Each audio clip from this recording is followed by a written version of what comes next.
Bismillahirrahmanirrahim. Assalamualaikum warahmatullahi wabarakatuh. Alhamdulillahilladzi bi ni'matihi tatimmu shalihat. Alladzi hadana li hadza wa ma kunna linahtadiya laula an hadana Allah.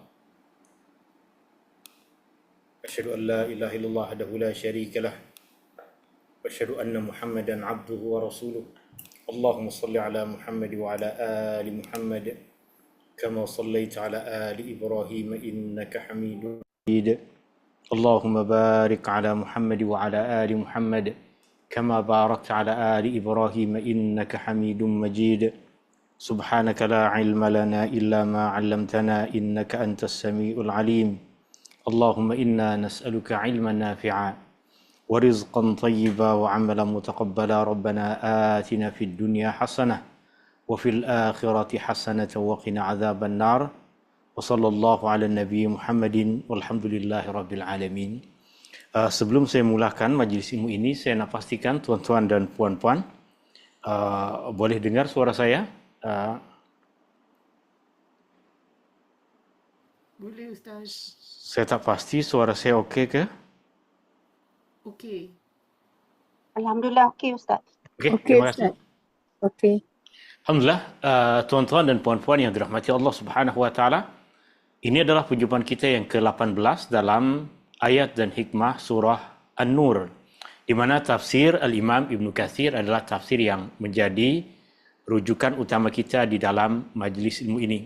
Saya telah pun kongsikan kepada tuan-tuan dan puan-puan nota tafsir Ibn Katsir, atau tepatnya ringkasan dari terjemahan tafsir Ibn Katsir. Tuan-tuan dan puan-puan boleh gunakan nota tafsir itu sebagai rujukan utama dan bahan ulang kaji untuk majlis ilmu ini. Dan seperti biasa, majlis ilmu ini pun terbuka kepada apa-apa soalan. Jika tuan-tuan dan puan-puan ada apa-apa kemusykilan berkaitan dengan apa yang tengah kita kupas, tuan-tuan dan puan-puan boleh bertanya terus dengan membuka mikrofon atau tulis soalan di dalam chatroom yang ada di dalam Zoom meeting ini, tanpa perlu menunggu akhir pertemuan. Bila-bila masa ada kemusykilan, tuan-tuan dan puan-puan boleh terus bertanya.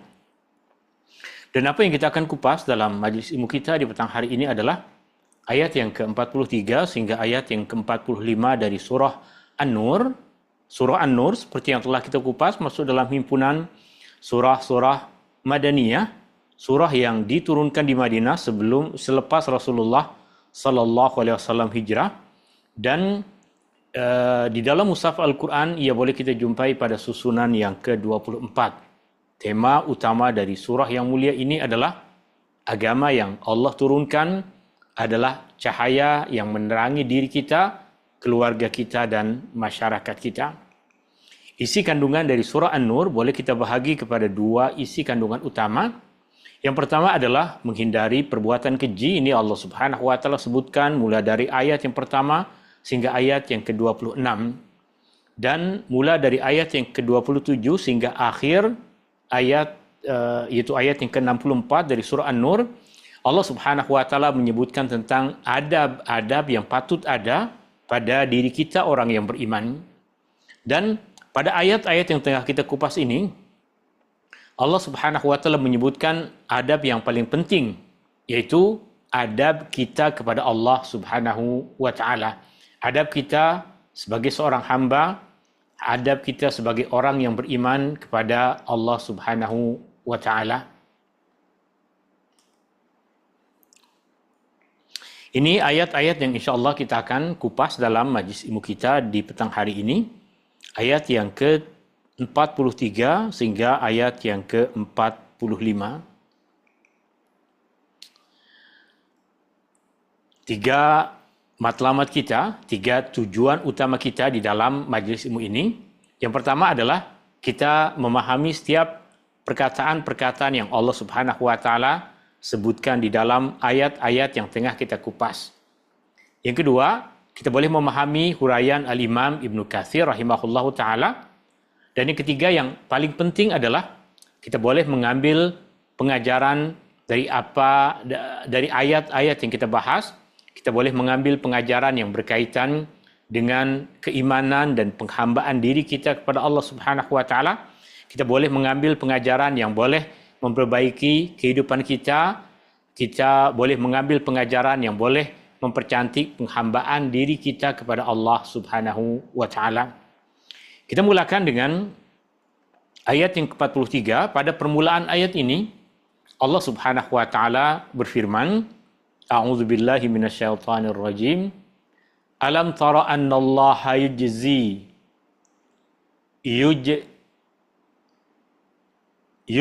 sahaba. Alam tara.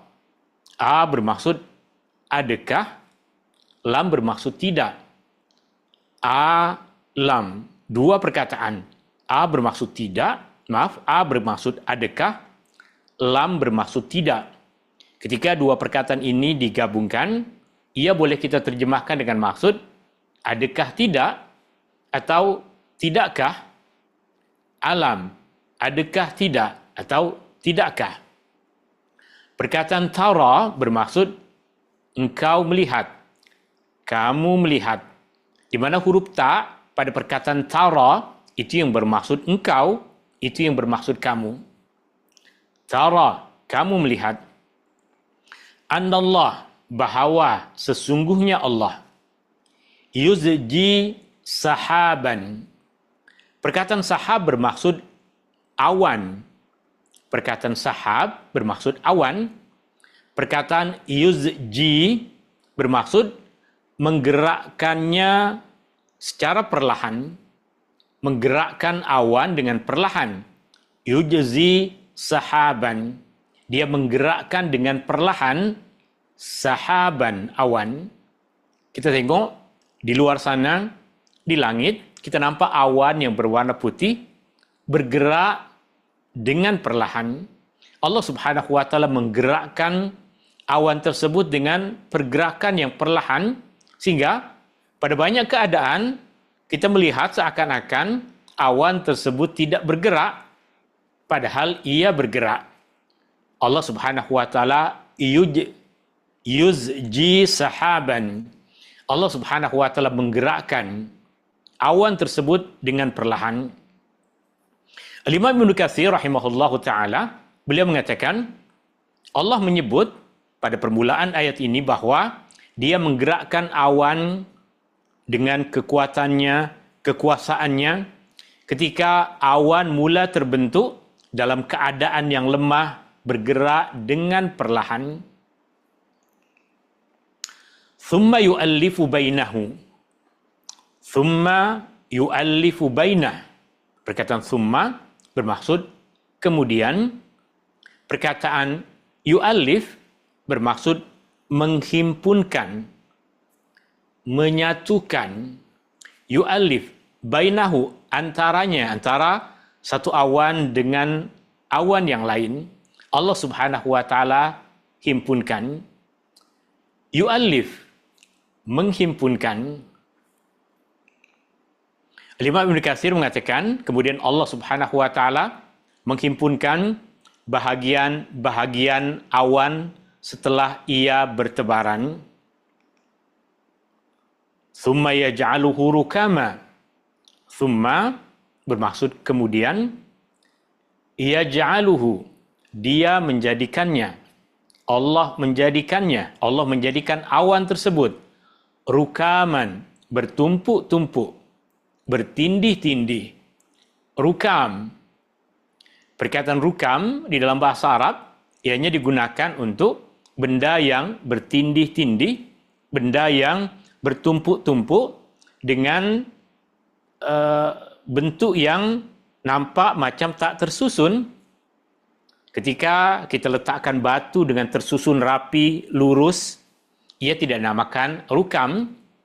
Tapi jika kita letakkan batu tanpa tersusun, bertindih satu dengan yang lainnya, maka ia di dalam bahasa Arab dinamakan rukam. Dan itu yang kita nampak pada awan. Awan tidak berbentuk garis lurus, tapi ia bertindih, ia bertumpuk antara satu kumpulan dengan kumpulan yang lain. Al-Imam Ibnu Katsir rahimahullahu taala, beliau mengatakan, kemudian Allah menjadikannya bertindih-tindih, sebahagiannya di atas sebahagian yang lain. Fataral wadqa yakhruju min khilalih. Fatara. Fa bermaksud lalu. Tara sama seperti perkataan alam tara tadi. Tara bermaksud engkau melihat. Tara bermaksud engkau melihat.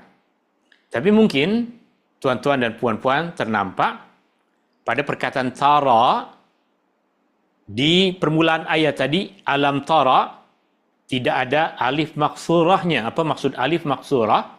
Alif maksurah adalah alif yang berbentuk seperti huruf ya. Seperti pada perkataan tara, selepas huruf ra, tuan-tuan dan puan-puan ada nampak seperti huruf ya. Tapi ia dibaca alif. Tara, bukan tarai. Ia dinamakan sebagai alif maksurah. Pada perkataan alam tara di permulaan ayat tadi, kita tak nampak ada alif maksurah. Tapi di sini, fatara, ada alif maksurah. Apa bezanya antara tara pada permulaan ayat dengan tara pada perkataan fatara? Meskipun kedua-duanya kita terjemahkan dengan maksud yang sama. Tara pada ayat, pada bahagian pertama ayat, alam tara, tidakkah engkau melihat? Fatara, lalu engkau melihat. Kedua-duanya bermaksud engkau melihat. Perbezaannya adalah di permulaan tadi ada perkataan lam. Dan lam di dalam bahasa Arab memiliki fungsi. Yang pertama adalah untuk memberikan penafian, untuk menafikan. Lam bermaksud tidak. Dan dalam struktur bahasa Arab, perkataan lam membuat kata kerja menjadi ringkas. Dalam struktur bahasa Arab, perkataan lam membuat fi'il, membuat kata kerja menjadi ringkas. Dalam surah Al-Ikhlas, lam yalid walam yulad walam yakun. Ada lam, sehingga perkataan-perkataan selepasnya akan diringkas. Pada perkataan yalid, huruf dal yang lazimnya berbaris dhammah, yalidu. Kerana ada lam, maka dia menjadi yalid. Demikian juga yulad. Asalnya yuladu. Tapi kerana ada lam, maka dia menjadi yulad. Demikian juga pada perkataan yakun, walam yakun, walam yakun lahu kufuwan ahad. Lam yakun. Yakun. Di dalam ayat-ayat yang lain kita akan jumpai perkataan yakun dibaca dengan yakunu. Yauma yakunu. Yakunu. Tapi ketika ada lam menjadi yakun. Lam memiliki dua fungsi utama. Ada fungsi yang ketiga, tak perlu kita kupas di sini. Yang pertama adalah menafikan, bermaksud tidak. Dan yang kedua adalah meringkaskan fi'il. Yang asalnya yalidu menjadi lam yalid. Yang asal dia tara. Tara, seperti apa yang kita nampak di sini, tara. Ada alif maksurah. Ketika kita tambahkan lam, menjadi lam tara. Hilang alif maksurah. Fataral wadqa. Perkataan al-wadqa bermaksud curahan hujan, air hujan. Fataral wadqa. Lalu engkau melihat hujan yakhruju, keluar, min khilali, dari celah-celahnya, dari celah-celah awan tersebut. Awan semula kecil, Allah Subhanahu wa taala dengan takdirnya, dengan kuasanya Allah himpunkan awan-awan tersebut sehingga membentuk awan yang berlapis yang besar. Yang kemudian dari awan tersebut keluar curahan hujan. fataral wadqa yakhruju min khilali. Imam Ibn Katsir menyebutkan, lalu engkau melihat al-wadq yang bermaksud hujan keluar dari celah-celah awan. Kemudian Allah Subhanahu wa taala berfirman, wa yunazzilu minas samaa'i min jibalin fiha min barad. Wa dan yunazzilu menurunkan, yunazzilu menurunkan, minas sama dari langit, wa yunazzilu dan dia menurunkan, minas sama dari langit, min jibalin dari gunung-gunung. Perkataan jibal adalah bentuk jamak, bentuk plural dari perkataan jabal. Jabal bermaksud gunung atau bukit.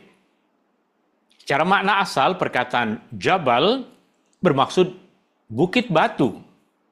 Tuan-tuan dan puan-puan yang pernah pergi haji ataupun umrah selalu dibawa pergi ziarah ke beberapa destinasi.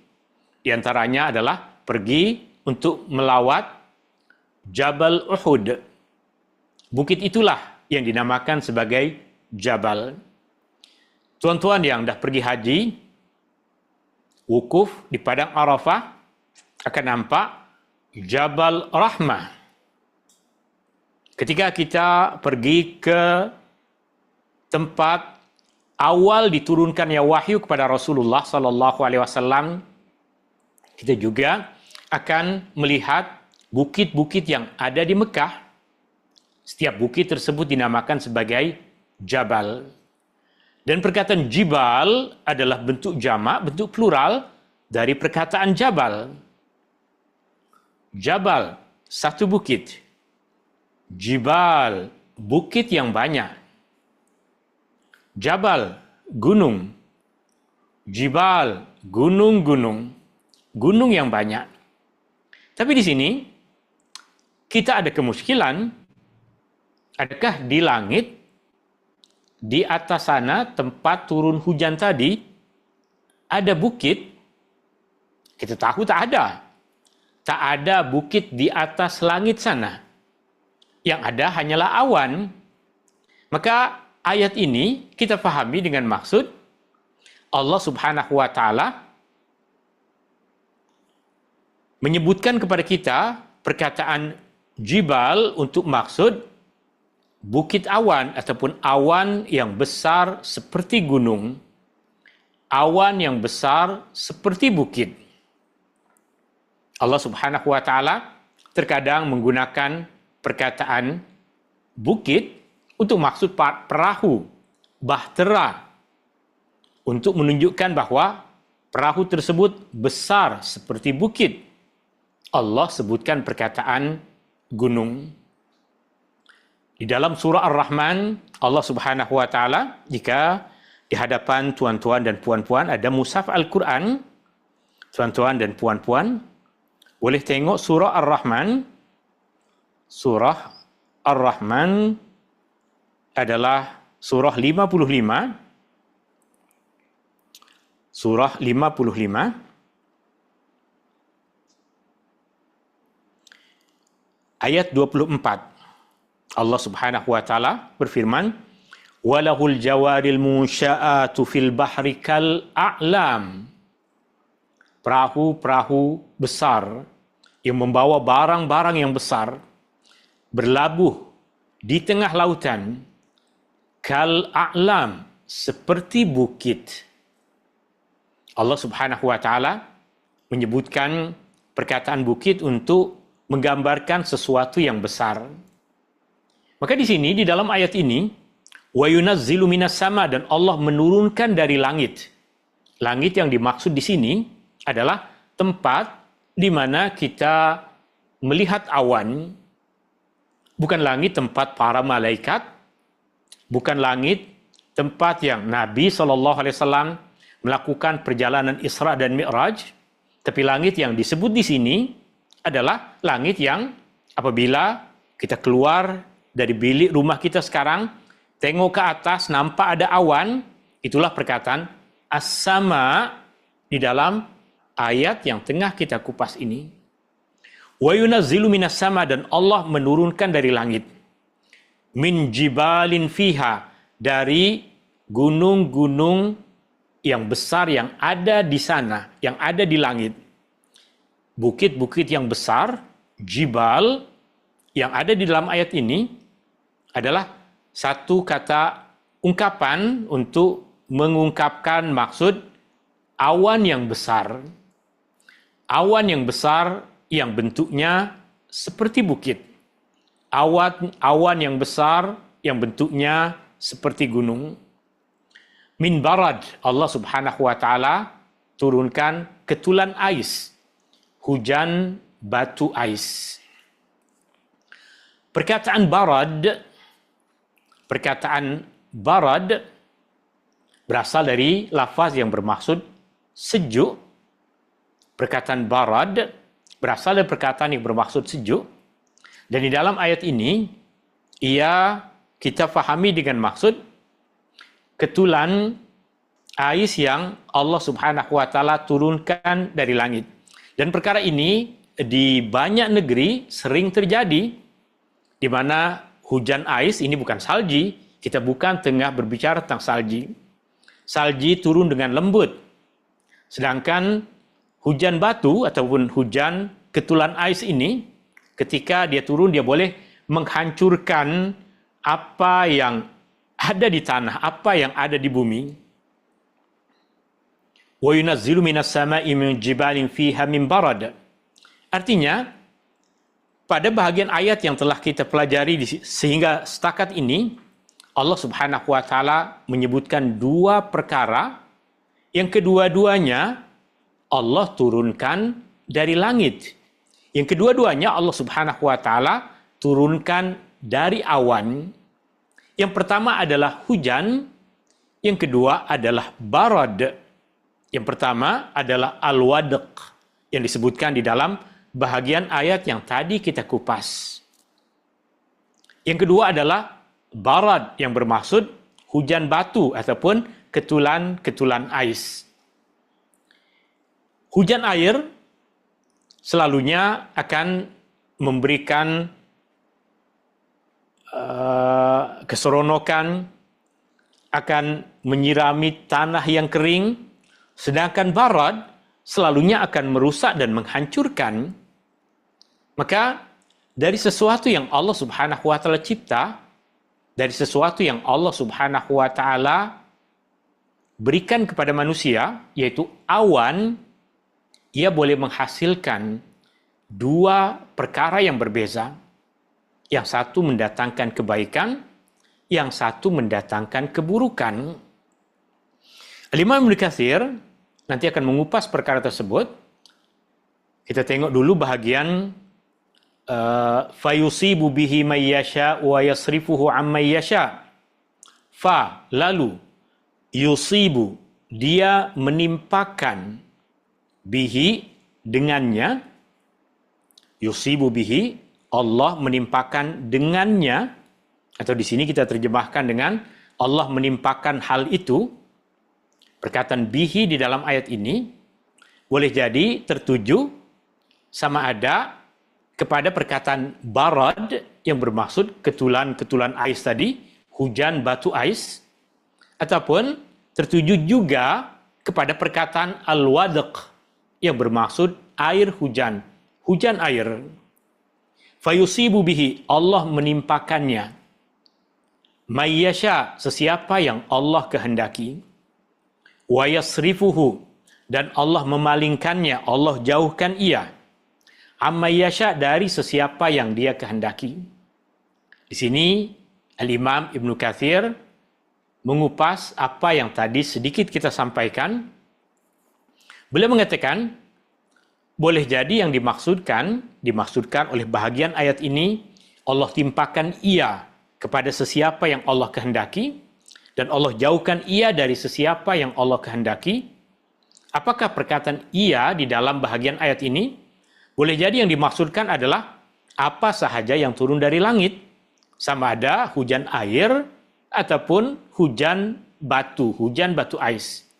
Maka Allah menimpakan hujan sebagai rahmat kepada sesiapa yang Dia kehendaki dan menahannya daripada sesiapa yang Dia kehendaki. Atau boleh jadi perkataan yusibu bihi, Allah menimpakannya. Perkataannya hanya tertuju kepada perkataan barad. Boleh jadi ia tertuju hanya kepada hujan batu secara khusus sebagai bentuk hukuman kepada sesiapa yang Allah Subhanahu wa taala kehendaki. Kerana hujan batu ais tadi ia boleh merosakkan buah-buahan, tanaman dan pokok. Dan Allah memalingkannya dari sesiapa yang Dia kehendaki sebagai rahmat dari Allah kepada mereka. Dari apa yang tadi kita pelajari, kita dah mengambil pengajaran bahawa dari satu benda, iaitu awan, Allah Subhanahu wa taala boleh jadikan ia sebagai rahmat kepada sesiapa yang Allah kehendaki dan boleh jadi sebagai satu hukuman atau ujian atau musibah ke atas sesiapa yang Allah Subhanahu wa taala kehendaki. Maka banyak yang Allah Subhanahu wa taala berikan kepada kita, banyak awan-awan yang Allah berikan kepada kita. Dunia dan segala isinya bagaikan awan, semua datang dari Allah Subhanahu wa taala. Allah berikan kepada kita sedikit demi sedikit. Allah Subhanahu wa taala berikan kepada kita perlahan-perlahan. Dari apa yang Allah Subhanahu wa taala berikan itu, boleh jadi kita mendapatkan kebaikan atau mendapatkan ujian dari Allah Subhanahu wa taala. Allah Subhanahu wa taala kemudian menutup ayat yang ke-43 ini dengan firman-Nya, yakadu sana barqihi yadhhabu bil absar. Yakadu bermaksud hampir-hampir. Sana kilauan cahaya. Sana kilauan cahaya. Barqihi petir. Kilauan cahaya petir. Yadhhabu bil absar, menghilangkan penglihatan. Cahaya yang terlalu kuat boleh merusak mata kita. Allah Subhanahu wa taala mengatakan, yakadu sana barqihi yadhhabu bil absar.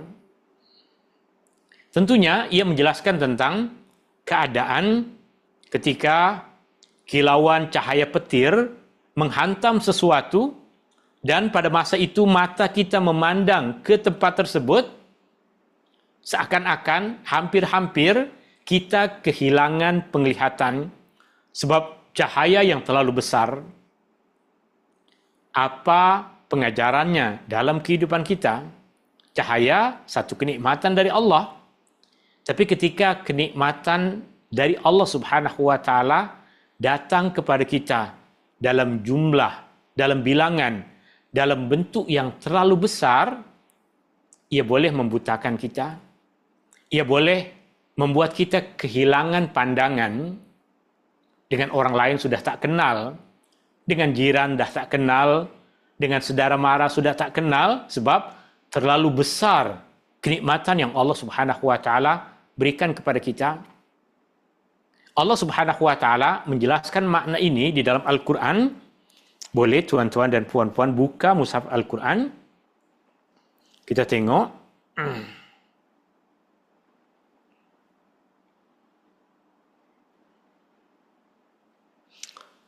Tengok dalam surah Asy-Syura. Surah Asy-Syura ada pada muka surat 486. Surah Asy-Syura adalah surah 42. Surah 42 ayat 27. Surah 42 ayat 27. Pada ayat ini Allah Subhanahu wa taala berfirman, "Walau basatallahu rizqa li'ibadihi." Seandainya Allah lapangkan rizki kepada hamba-hambanya. Seandainya Allah buka, luaskan, lapangkan rizki kepada hamba-hambanya. Labaghaw fil ardi. mesti mereka akan melakukan perbuatan yang melampau di bumi. Walakin, tetapi, yunazzilu biqadari ma yasha. Allah Subhanahu wa taala turunkan, kongsikan bagi kita, berikan bagi kita sekadar apa yang Allah kehendaki. Sekadar apa yang memberikan kepada kita kecukupan, itu yang terbaik. Ketika Allah Subhanahu wa taala memberikan kepada kita kecukupan rezeki, itu nikmat yang terbaik.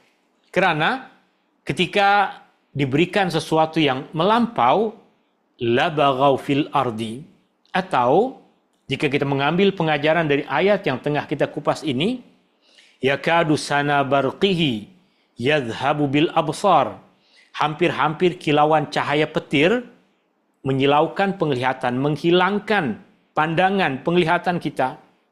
Jika satu kebaikan diberikan dalam tempoh masa yang singkat, sekejap, Allah berikan sesuatu yang besar, ia boleh menghilangkan penglihatan. Kita dah tak kenal diri kita sendiri. Boleh jadi ada orang yang lupa kepada penciptanya sebab terlalu banyak kenikmatan yang dia dapatkan. Makna ayat ini secara zahirnya adalah cahaya petir tersebut hampir merampas penglihatan kerana begitu kuat dan menyilaukan. Allah Subhanahu wa taala kemudian pada ayat yang ke-44 berfirman, yuqallibullahu al-laila wan-nahar. Yuqallibu, dia membolak-balikkan. Yuqallibu, Allah membolak-balikkan al-laila wan-nahar, malam dan siang. Allah membolak-balikan malam dan siang. Malam di dalam bahasa Arab selalu disebutkan malam dan siang.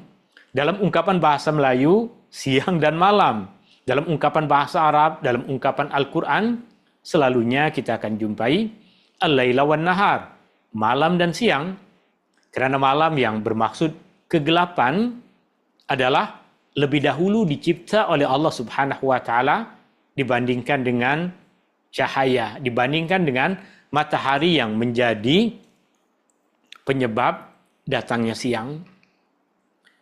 Imam Ibnu Katsir berkaitan dengan yuqallibullahu al-laila wan-nahar, Allah membolak-balikkan malam dan siang. Maksudnya Allah mengatur keduanya. Membolak-balikkan boleh jadi makna asalnya adalah Allah gantikan malam dengan siang. Siang datang, malam berlalu. Malam datang, siang akan berlalu. Atau makna kedua yang disebutkan oleh Imam Ibnu Katsir, boleh jadi maksudnya adalah Allah memendekkan yang panjang dan memanjangkan yang pendek sehingga keduanya seimbang. Ada siang, ada malam. Kemudian dia kembali memanjangkan salah satu dan memendekkan yang lain. Di sebahagian negeri, kita akan jumpai malam menjadi panjang, siang menjadi pendek. Pada musim yang lain, siang menjadi panjang, malam menjadi pendek. Allah yang mengatur semua dengan kekuasaan, keperkasaan, dan ilmunya. Inna fi dzalika la'ibratan liulil absar. Sesungguhnya, sesungguhnya, fi dzalika, pada perkara itu, la'ibratan, sungguh benar-benar ada pengajaran, liulil absar, bagi orang-orang yang memiliki penglihatan. Al-absar pada ayat yang 43 tadi, maksudnya adalah pandangan mata. Tapi al-absar pada ayat yang ke-44 ini, maksudnya adalah pandangan hati, kefahaman. Sesungguhnya pada perkara yang demikian itu terdapat ibrah, pengajaran bagi orang-orang yang memiliki kefahaman. Kemudian kita masuk kepada ayat yang ke-45. Allah Subhanahu wa taala berfirman, wallahu khalaqa kulla dabbatin mimma. Wallahu, dan Allah. Khalaqa, dia telah mencipta. Khalaqa, mencipta. Atau jika diterjemahkan dengan terperinci, perkataan khalaqa bermaksud dia telah mencipta. Kulla dabah, setiap makhluk yang bergerak. Setiap makhluk yang bergerak. Perkataan dabah, makna asalnya adalah binatang yang bergerak di atas bumi. Binatang yang bergerak di atas bumi. Semua binatang yang bergerak di atas bumi, ianya dinamakan sebagai dabah. Tapi dalam ayat ini, perkataan dabah difahami dengan makna yang lebih luas. Bukan sahaja binatang yang bergerak, binatang yang berjalan di atas tanah, di atas bumi, tapi semua binatang yang bergerak. Masuk di dalamnya binatang yang hidup di air, masuk di dalamnya binatang yang terbang di udara, masuk ke dalam perkataan dabah. Kenapa? Dabah di dalam bahasa Arab di antara perkataan yang digunakan untuk ketiga makna tersebut. Artinya, ada makna yang paling luas, maksudnya adalah semua binatang, semua hayawan, sama ada yang hidup di darat, di udara, ataupun di air. Atau makna yang lebih khusus lagi adalah binatang yang hidup di darat, melata, berjalan di atas tanah. Atau ada makna yang lebih khusus lagi, binatang yang memiliki kaki 4, itu makna yang lebih khusus lagi. Tapi di dalam ayat ini, kita memahami bahwa ia digunakan untuk makna yang paling luas. Sebab Allah Subhanahu wa Ta'ala sebutkan perkataan mencipta, Allah sebutkan perkataan kulla yang bermaksud setiap, seluruh, dan Allah Subhanahu wa Ta'ala sebutkan perkataan ma. Yang kita tahu sekarang bahwa makhluk hidup, bahagian dari tubuh badan mereka yang paling banyak adalah kandungan air. Bahagian makhluk yang paling banyak, tubuh badan manusia, kandungan yang paling banyak adalah air. Dari sinilah kita memahami Allah Subhanahu wa Ta'ala berfirman, Wallahu khalaqa kulla dabbatin mimma. Allah menciptakan setiap makhluk yang bergerak daripada air. Artinya, Allah Subhanahu wa Ta'ala menciptakan makhluk dan bahagian yang paling banyak dalam tubuh badan mereka adalah air. Kemudian, ayat ini kita juga memahami bahwa Allah Subhanahu wa Ta'ala menciptakan semua makhluk, manusia, binatang, semua memerlukan air. Wallahu khalaqa kulla dabbatin mimma. Makna yang ketiga, kita tengok apa yang disebutkan oleh Imam Ibnu Katsir rahimahullahu taala.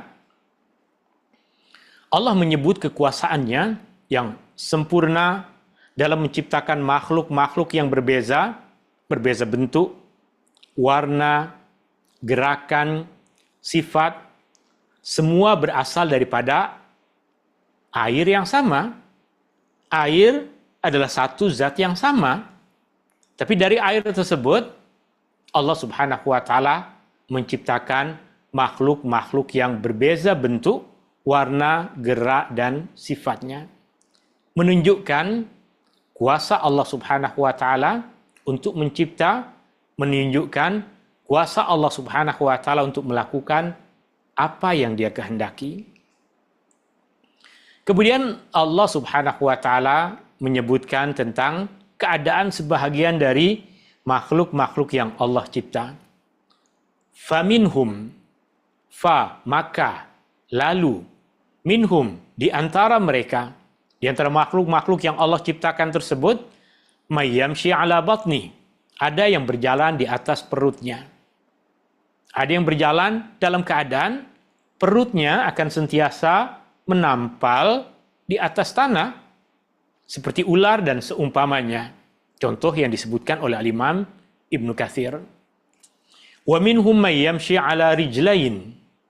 Dan di antara mereka makhluk yang Allah cipta dari air, dan perkataan dari air tadi kita pahami bahwa bahagian dari tubuh badan makhluk tersebut yang paling banyak adalah unsur air. Sehingga Allah sebutkan Allah menciptakan semua makhluk tersebut dari air. Seperti manusia dan burung. Manusia dan burung berarti mengikut kepada apa yang disebut oleh Al-Imam Ibnu Katsir masuk di dalam perkataan dabah yang ada di permulaan ayat ini. Karena ketika Allah Subhanahu wa taala memberikan perincian di antara dabah tersebut ada yang berjalan dengan kedua kakinya, Al-Imam Ibnu Katsir menyebutkan sebagai contoh manusia, contoh burung at-thair. Dan perkataan burung meskipun dia terbang di atas tapi ketika dia berjalan di atas tanah dia akan berjalan dengan kedua kakinya. Dan perlu tuan-tuan dan puan-puan ketahui, dalam kefahaman orang Arab, ayam, meskipun dia tak terbang, masuk dalam jenis burung. Artinya ketika kita pergi ke kedai untuk membeli ayam, nama kedainya adalah at-tuyur. Yang jika kita terjemahkan, ia bermaksud burung. Tapi yang dijual adalah ayam. Meskipun ayam tersebut tak terbang. Manusia dan burung. Wa minhum may yamshi ala arba'. Dan ada di antaranya yang berjalan di atas 4 kaki. Yamshi berjalan ala di atas arba' 4 kaki. Seperti kebanyakan binatang ternak dan juga banyak hayawan-hayawan yang lain. Yakhluqullahu ma yasha'. Allah mencipta apa yang Dia kehendaki. Allah mencipta apa yang Dia kehendaki. Semua makhluk yang kita boleh nampak, semua adalah ciptaan Allah Subhanahu wa taala. Dengan kekuasaannya, apa yang Allah kehendaki mesti terjadi. Dan apa yang tidak Dia kehendaki tidak akan terjadi. Dan pada akhir ayat Allah Subhanahu wa taala berfirman, "Innallaha ala kulli syai'in qadir." Sesungguhnya Allah Maha berkuasa ke atas segala sesuatu. Tuan-tuan, puan-puan yang dirahmati Allah Subhanahu wa taala. Dalam mukadimah tadi kita sebutkan bahwa surah An-Nur isi kandungannya ada pada 2 perkara. Yang pertama Allah sebutkan tentang perkara-perkara keji yang kita diperintahkan untuk menjauhkan diri darinya. Yang kedua adalah berkaitan dengan adab. Adab-adab yang menjadi cahaya bagi orang beriman di dalam rumah, di dalam masyarakat, dan pada dirinya. Ayat-ayat yang tengah kita pelajari ini, apa adab yang kita boleh ambil? Apa pengajaran yang memperbaiki adab kita, yang menjadi cahaya bagi kita dari ayat-ayat yang kita telah pelajari ini? Tentunya, sebagian besar adab-adabnya adalah berkaitan dengan keimanan dan penghambaan diri kita kepada Allah Subhanahu wa taala. 3 pengajaran utama dari ayat-ayat yang telah kita kupas dan juga dari apa yang dikupas dan disampaikan oleh Imam Ibnu Katsir rahimahullahu taala adalah yang pertama, kekuasaan Allah, kekuatan Allah Subhanahu wa taala untuk mencipta apa yang Allah kehendaki, mengingatkan kita bahwa kita adalah manusia yang kecil. Awan saja, sesuatu yang kecil bagi kita, ia adalah kumpulan dari titik-titik air. Ketika Allah Subhanahu wa taala himpunkan, Allah Subhanahu wa taala gambarkan ia seperti jibal, seperti bukit. Sesuatu yang asalnya kecil, titik-titik air, boleh memiliki kekuatan yang begitu besar, yang dengannya Allah Subhanahu wa taala turunkan rahmatnya, atau dengannya Allah Subhanahu wa taala ujikan manusia dengan musibah. Pengajaran yang kedua, segala perkara yang terjadi di dunia ini, segala kesenangan, kesusahan, semua bersifat sementara. Tiada kesusahan yang kekal, tiada kesenangan yang abadi. Awan yang tadi kita nampak diam, hakikatnya dia bergerak dan dia akan bertukar kepada bentuk yang lain. Boleh jadi ia menjadi rahmat bagi kita, boleh jadi dengannya Allah Subhanahu wa taala turunkan ujian bagi kita. Semua bergerak dalam aturan yang Allah Subhanahu wa taala tetapkan dengan penuh hikmah. Pengajaran yang ketiga, Allah berkuasa untuk mencipta apa sahaja yang Allah kehendaki, mengubah apa sahaja yang Dia mahu. Allah Subhanahu wa taala boleh menentukan apa sahaja di dalam kehidupan kita. Maka rugilah manusia yang sombong, rasa bahwa dirinya mampu melakukan segalanya tanpa dia perlu menadahkan tangan kepada Allah, tanpa dia rasa perlu untuk menzahirkan kefakiran kepada Allah Subhanahu wa taala. Tuan-tuan dan puan-puan yang dirahmati Allah Subhanahu wa taala, ini yang boleh saya kupas dalam majlis ilmu kita di petang hari ini. Semoga dari apa yang kita pelajari, dari apa yang dikupas tadi oleh Imam Ibnu Katsir rahimahullahu taala, ada pengajaran yang boleh memperbaiki hubungan kita dengan Allah Subhanahu wa taala. Ada pengajaran yang boleh menambah kefahaman kita terhadap Al-Quran. Ada pengajaran yang boleh mempercantik penghambaan diri kita kepada Allah Subhanahu wa taala. Syukran, hadani Allah wa iyyakum ajma'in. Subhanakallahumma wa bihamdika asyhadu an la ilaha illa anta astaghfiruka wa atubu ilaik. Allahumma anfa'na bima 'allamtana وعلمنا ما ينفعنا وزدنا علما وصلى الله على النبي محمد والحمد لله رب العالمين. شكرا. السلام عليكم ورحمة الله وبركاته. Waalaikumsalam. Terima kasih Ustaz. شكرا.